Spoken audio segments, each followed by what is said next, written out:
Hi, everyone. Welcome to Coasters and Community, the podcast. I'm your host, Aaron Johnston, and we're talking how to build a brand in the theme park community.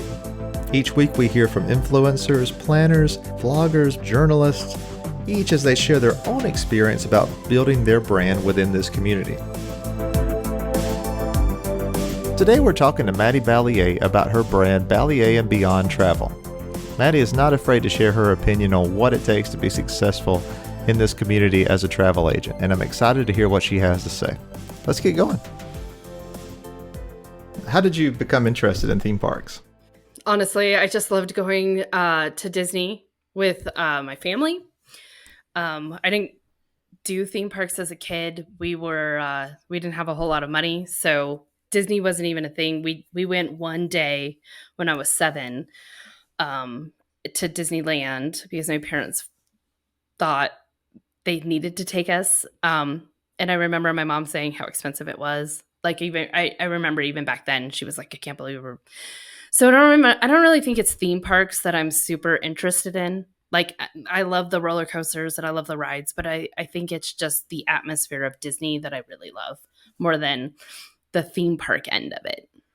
Okay, so we go from that love of Disney. Did that lead to creating your travel agency brand? It did.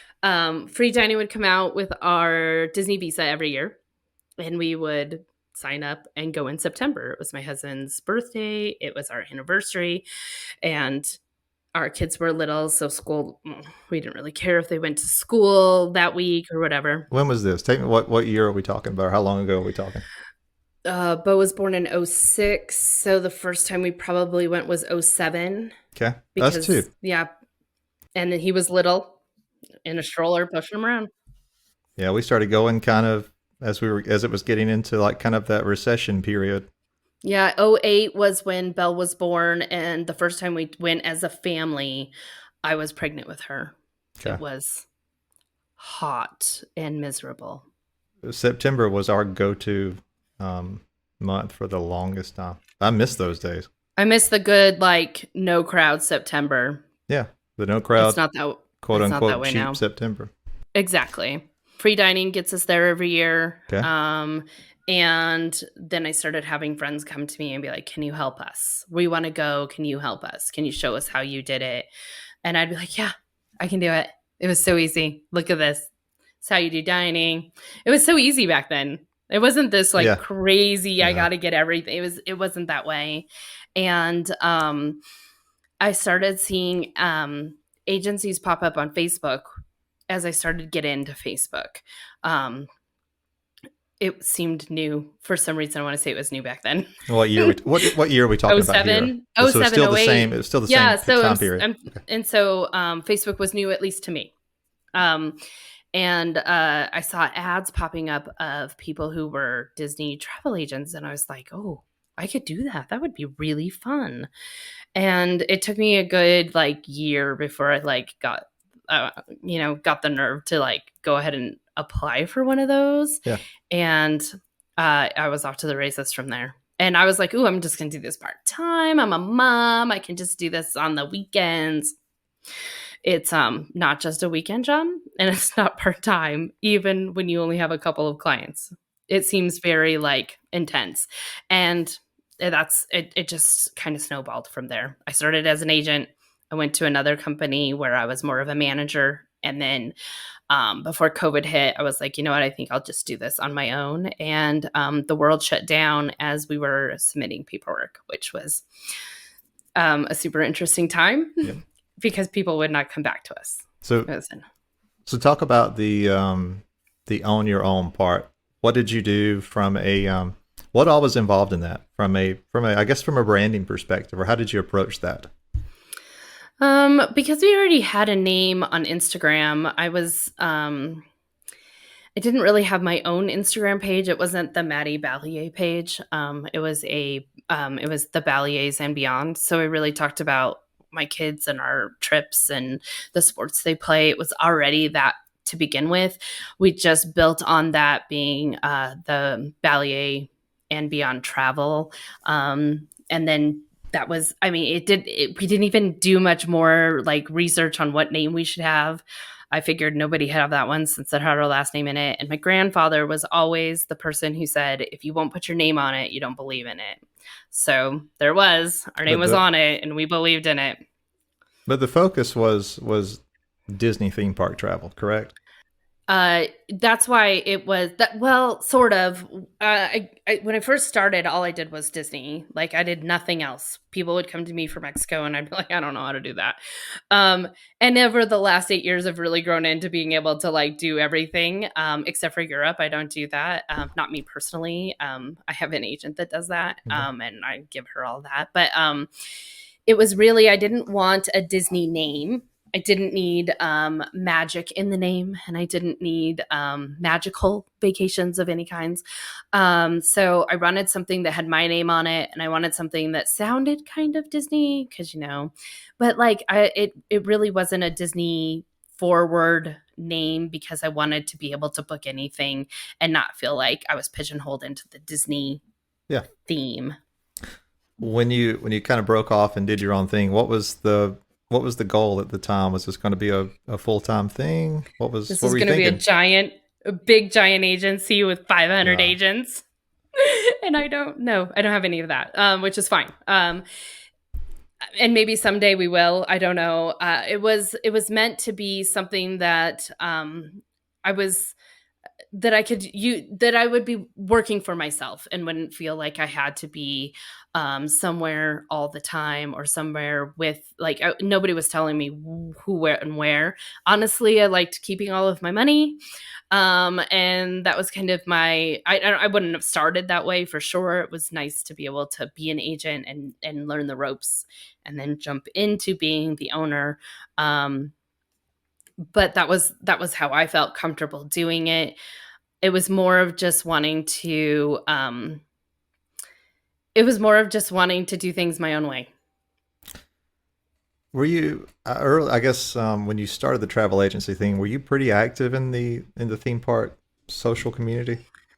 No. In fact, I'm not even that active now. I do belong to some of the groups in the area. I do belong to like in the online space. I do, but I am not a online personality in these groups. People don't know me, which is fine. I didn't. I don't need to be famous online in the Facebook groups. I don't have a specific niche like Run Disney where I'm very active. I belong to a few groups because I like kind of the gossip that comes along with those groups. I like to hear people. I also like to hear people's crazy ideas of how Disney should be done because I'm always like, oh, you guys, like, they put so much pressure on these trips to be so perfect. Mm-hmm. And I have a really hard time. But when I first started in the Disney sphere, every group I could find, I joined. And then every mom group I left because it was just so hard to handle. The drama, the the rules alone on some of these groups were just terrible. So I don't really belong in the sphere the way some people really get involved, Mm-hmm. but I am there in the background in a lot of them. When you started off on your own, what were the concerns at the time, or the worries that you had, or did you have any? I didn't really have any concerns or worries that I wouldn't be able to do it. It was right as COVID hit. So I actually didn't leave my old company for over a year after when I was supposed to because we had postponed so many trips. So I just had my foot in both doors at the time. And it was really, it was a lot just to keep up with both sides of it. But that was the way my contract read, and I was going to fulfill that contract. So moving forward, that was after that was done, I felt like I could go and do my own thing, but COVID was still a thing, and COVID was still. So I just slowly decided that I wasn't wanting to take anybody on while COVID was still a major force in the world because I didn't feel like that was the time. But now is different, and we're moving towards that direction of bringing on agents. What did you learn as an agent before you kind of did your own thing that you took with you that's helping you today or helped you build the brand that you have today?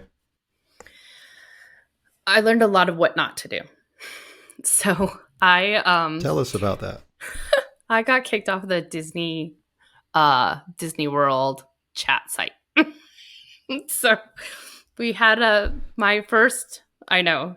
I couldn't comment on the Disney World Facebook page for a Oh, year. okay. I got kicked off for a year. Okay. Which was fine. I didn't really need to be there anyway.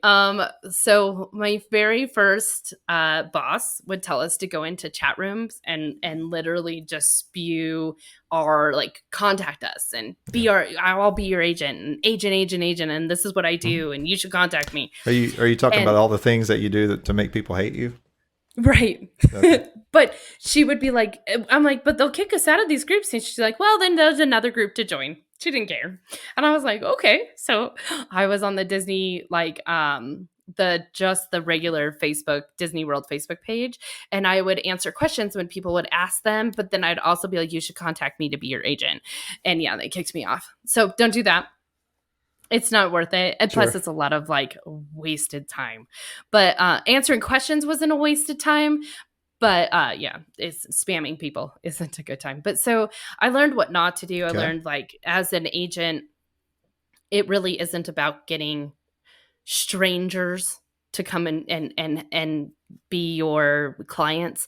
It was building the clientele of the people I already knew and the referrals. That was really the clientele that I was going after, because obviously if I did a good enough job for this person and they're Mhm. referring me, then that is the person I want to work with next, because they already trust me without even having to really push what I do.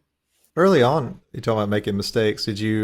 Were you selective about the clients that you took on, or was it, hey, come one, come No, all?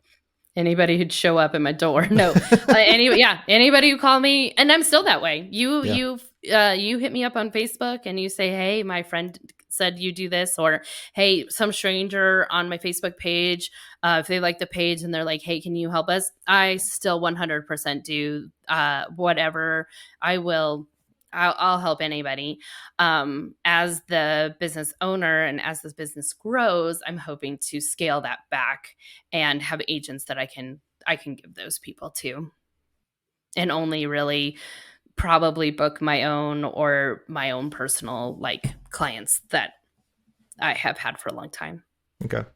So, kind of the way, would you say pre Ballier and beyond your travel company, would you say the way you engaged was probably the biggest mistakes you made? Yeah, I think it was really spammy in the beginning because I didn't know any different. I would put up anything I could think of. I would even put up even the rumors and just the, oh, free dining might come out in September, Yeah. free, and instead now I'm like, I've built a clientele enough to be able to just, send that information out to my clientele. But like in the beginning, I would tell anybody and everybody what I do. Not that I don't do that now, but I was real spammy about it, and Well, now I'm just a little more selective about how I do it and how I put my name out there. when you say that was a mistake, but did it ever result in Very actual clients? rarely. Okay. If it resulted in somebody coming at me saying, "Hey, can you?" It was usually somebody who ended up not booking Yeah. anyway, Yeah. or it was just a tire kicker. I've really built most of my business on referrals, and some of those are from my Facebook page, me posting, just the things like.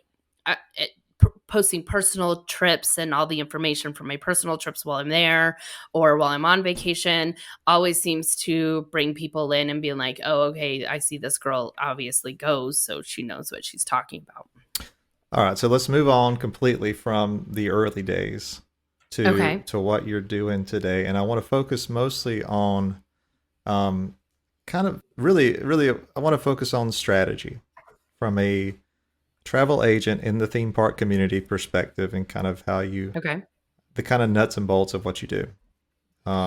So I guess let's talk about where you let's talk about what platforms you're on today.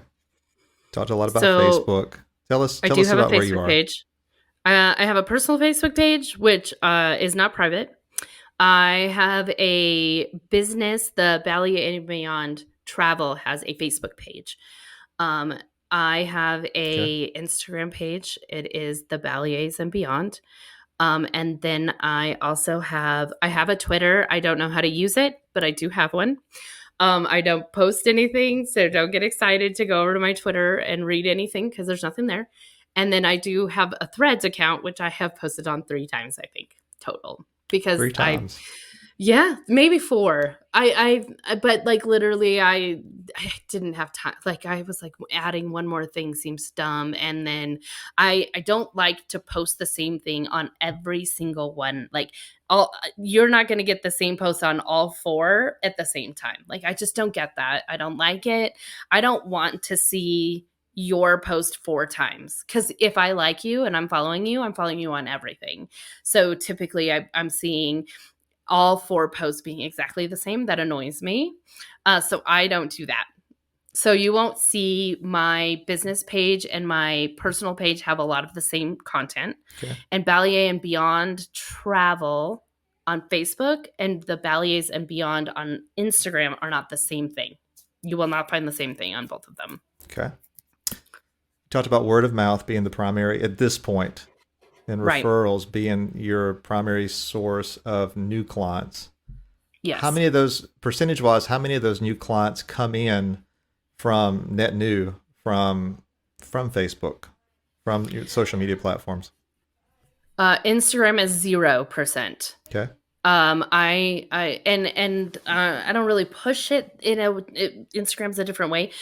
If I'm getting a new client that I have never met before, it's coming from my Facebook page, which is crazy to me because everybody keeps telling me Facebook is out, but in our age demographic, I don't think it is. I'm in my 40s, so I most of my new clients that I've never met before come from my business page on Facebook, which is fantastic for me. I post there a lot, not always lots of personal things, but always like new deals and those kind of things. I try to mix it up, but that's where it's coming from How mostly. If it's not a referral, how are they finding your business page, you think? I'm not sure. Okay. I used to do ads. I really did. That's Back in the day, I used to pay for ads, that's where I was and going. I didn't know. sometimes I do now. Very rarely, the way I used to. Um, I I feel like I think people stumble upon me, and I honestly still think it's referrals. Okay. Even the people that are who seem like strangers to me will end up telling me they knew somebody. Okay. And at one time we would run contests, way back in the day. That sounds terrible, but 2 or 3 years ago we would run contests on and to get followers on Facebook. And I think that really did help then. Okay. I don't know if it helps now, but I haven't done one in a long time. I gave away a Dooney and Burke a few years ago, and I think I got like 500 followers at one point. Oh Some of wow. them have fallen off, which is fine. I don't care. Um, yeah, but I mean, ROI, do I think it was worth it? I don't know. Yeah.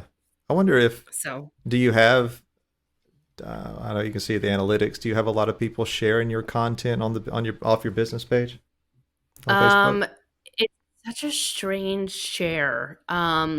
It's so weird because sometimes I think it's going to be like a deal that gets shared the Yeah. most, but Yeah. it's typically it's not. It's when I post like a I think I have a post from a couple of years ago, and it is just a cute little meme, and it's got like 500 shares or something, and I was like, what? Why? What? Where did this come from? Like, so I think that has a lot to do with it. So I have to remind myself to mix up the content so that it's not all just buy from me.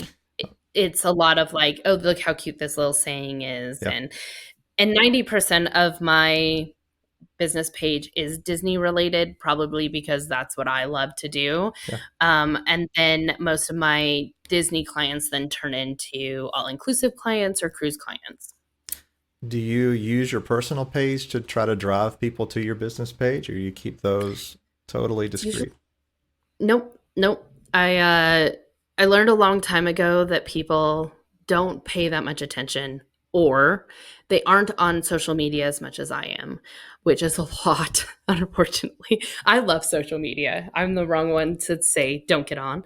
Get So I on. realize I love I That's know. It's bizarre. funny. I do. I love it. Um, I wish social media was around when I was a kid. If TikTok was around when I Yeah, was a kid, I would have been Charlie D'Amelio sure. because I would have loved it that much. But I will have friends, people I know personally who will come to me and be like, "Are you still a travel agent?" And I'm like, "Oh, I'm obviously not posting enough on my personal page because not everybody follows my business page Yeah, and they don't all see it either. Like they only show so much to you. The yeah. algorithm only goes so far. So you have to kind of push it to everybody in a different way and hope that everybody sees it." How do you find that balance? So like, I know it's really hard from your perspective because I feel the Yeah. same way. It almost feels cringy to share Too something. salesy. Yeah, and so Right. but but exactly what you just said, obviously the message isn't getting out there. So how do you do that? Do you repackage? No, I've learned to not care if people think I'm cringy or Yeah. not. I honestly, at first I was like, oh, everybody's gonna be like, oh, here she is again with her crap, and I'm like, no, I'm like so sorry. Like I felt really bad at first, and now I'm like, meh, I don't care. If you don't like it, move on. Yeah. I've just learned that and I try not to push too much on my personal page because it's not really what I do. But on store if you're on stories on Instagram, I push it a lot. If you're my but I do share throughout throughout the platforms just because I feel like people don't see it and I feel like they should, and this is might be my only way. And again, if you don't like it, scroll on. But when you post about your business or when you post about your job or when you do those kind of things, it doesn't bother me. So why do I feel like Yeah. everybody else is bothered by mine? So You're right that's because a kind of lot of how I times you're right because a lot of times I'll see something and worst case scenario is I say yeah, and move move on. on. Yeah. And I have a lot of friends who have their own businesses and they post a ton. And it doesn't bother me because I know this is their way of getting business and I'm okay with that. So why am I not okay with my own share and my own personal push? And I guess maybe you know that you've gone too far when you see the your unfollows outpace your new follows, right? I I guess guess. I so. guess Yeah. that's the barometer. Let, let, Right. let me circle back to something. Okay. You mentioned you didn't like to post the same content across Right. platforms. This is just a pushback for me No, it's fine because I've because had this before. I agree. I agree. I do not. I don't love doing that because you. It just feels. I don't know what it feels like. It feels like you're, for lack of a better word, it feels like cheating almost. Like I Lazy. haven't lazy cheating. Yeah. Like I haven't spent the time to, um, Curate 5 posts a day. yeah, Yeah. to fit the platform or Yes. fit who I think my audience is. I guess I would ask, do you feel like at this point that you know your audience well enough across those platforms that you truly would feel like they truly would feel like they're just being bombarded with the same content? Have you or would you accept the idea that maybe there truly are different demographics across the platform that you could possibly reach to drive growth, even if it's the same content or extremely similar content? Tell me why that may not be a good So position. so And I'm my asking for me. Go. no problem. My Instagram feed, like when you put up an Instagram post, it also goes to your Facebook Yeah. post. Do you do So does that do you let it so post over? I do Okay. most of the time. Okay. If it's about family, friends, or personal vacations. So if I'm posting about something like the kids' last day of school Okay. or a baseball tournament has happened and this is the recap, it posts on both. If it's about Disney, about not specifically a discount, but just maybe a post like a happy birthday Disneyland post, Mhm. Then I take that post, and instead of pushing it to my personal Facebook page, I will share it to my Facebook, my business Facebook page. Okay.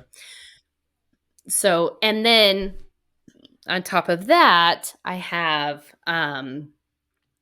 separate posts that go to my Facebook business page that are nowhere else. And Okay. sometimes I will share that post to my personal page. And sometimes I will repurpose that information and put it up as a story on Instagram. But I don't like to have the exact same thing on all of my information on one day. So sometimes even like if I've got a Disneyland post going up, I will share it a couple of days later, even maybe just to bring in a different person.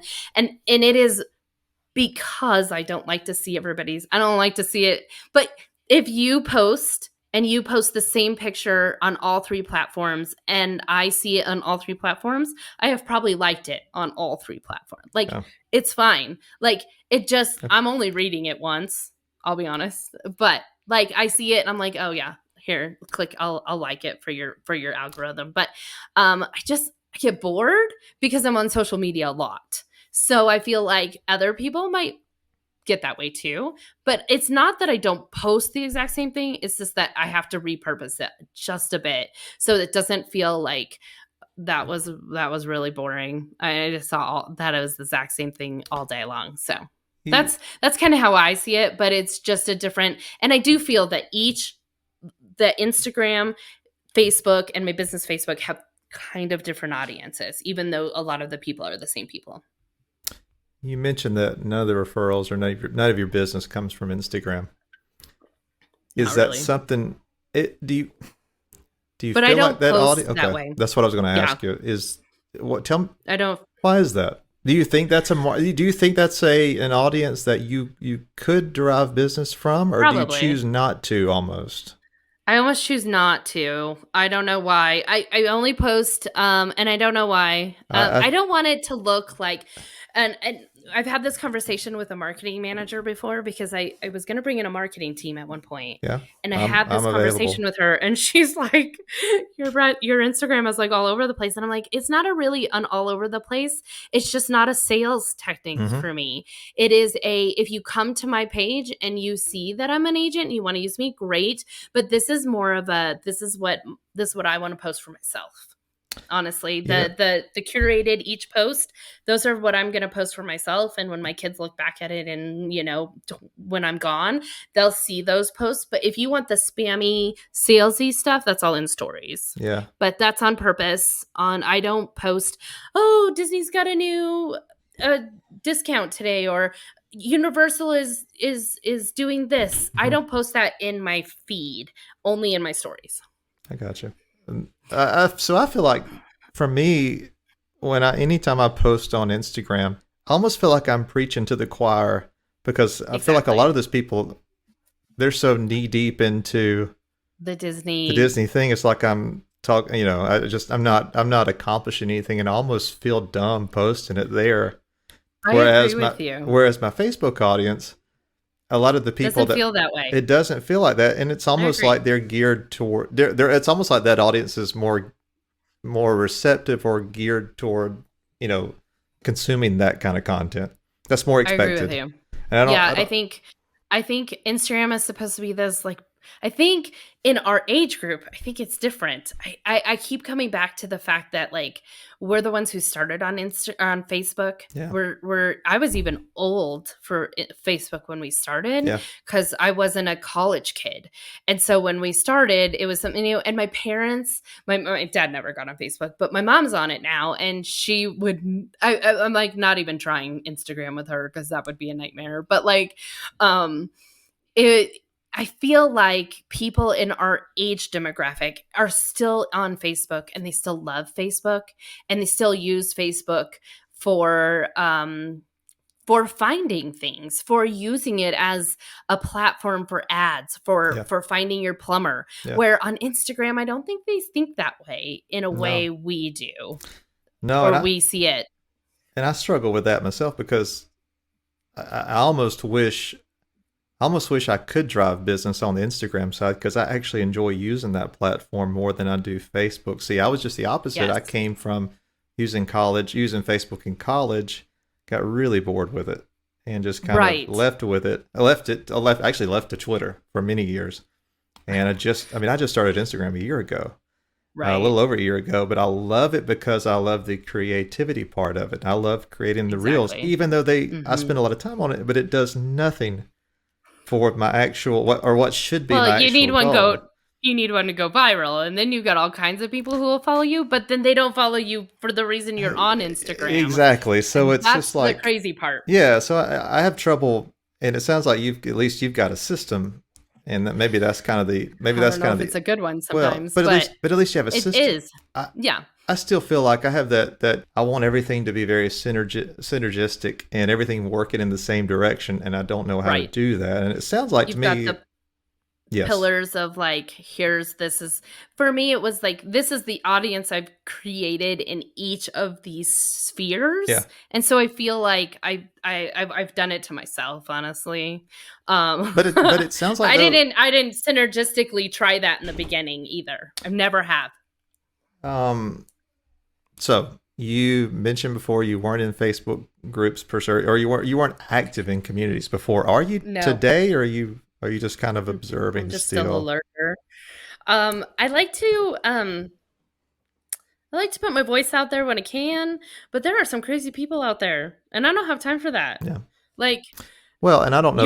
you put your opinion out sometimes, and I just don't have time to sit and argue with people all day about it. So my opinions sometimes clash with people's opinions of What I Disney. think if you're like me too, you can only answer, "Do I need to buy a park copper?" so many So times. many You can only see times, that like, post so many times that you just kind of right. have to say, Well, and I think I've gotten to the point where I have my Disney friends outside of those, and we discuss a lot. I have group chats where we are constantly talking about all this like information coming through, and we will share information that we have found online. And I think I've gotten to the point where those are more beneficial for me than the big massive Disney groups. I don't, like I said, I don't need to be famous in one of those groups. yeah. It's a lot, and I don't put myself out there, but I do follow a lot of groups, and I do pay attention to what's going on in those groups. And I know we could talk for hours about the nuts and the actual like here's how to be a travel agent.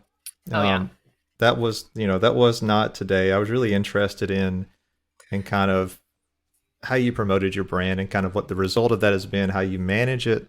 But I guess to wrap up, and I think you may have answered it, but what is what's been the most reward what's been the most rewarding part of kind of doing this on your own and building the Ballier and Beyond Travel brand? For me, it's I get to decide what happens. I've worked for a lot of people. I've had my own business before. When I first got out of college, I owned a bridal store, pre-internet because I'm old. Um, so no social media with that, and I kind of sad about that. Now I wish there was some social media back then, and I could have promoted it in a different Yeah. way. It would have been different. But I owned a bridal store, and then for years I was just a mom, and I know that sounds terrible, but I was a stay at home mom, and I started this literally as something I could do on the side to earn money to go on vacation. That was my goal: take my family on vacation every year, and it did that for a long time. And then I realized that there was more to this than I thought. There's a lot of work that goes into being a travel agent that isn't the pretty, I get to go on vacation a lot. And then I realized that I wanted to do this for myself because it's easier to work for me. And then the expectations for me were different. Like I wasn't expected to go on the trainings and on the this and my agency moving forward, those big giant trainings just aren't in the cards for my agents. I would rather you take your money, take your family on vacation because that's how you learn to help other families go on vacation. Last question. Okay. What would you tell someone who is just starting to build a brand as a theme park travel agent in this community? I would tell them to find a community of agent friends to be. Like, make some agent friends so that you can bounce ideas off of them. But I'd also, if you're not an agent and you just want to be in the theme park community, just start putting yourself out there. It's pretty basic. Show who you are and why you like why you like theme parks, why you like Disney, why you like Universal. Show yourself and who you are and why you like them, and the people who like you for who you are will come. So be authentic to yourself, and don't try to be any other influencer. Don't try to be them. That's let them be themselves.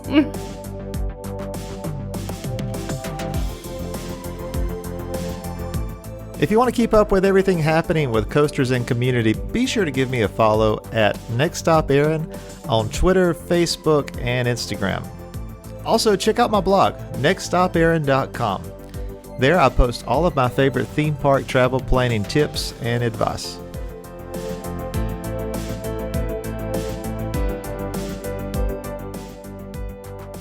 Again, a big thank you to Mattie for coming on today. You can keep up with everything she has going on at Ballier and Beyond Travel on Facebook and at The Balliers and Beyond on Instagram. Give her a follow.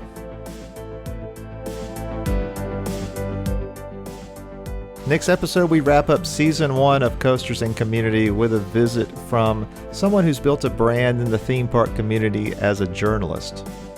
You won't want to miss that, and hope you come back. We'll see you next time.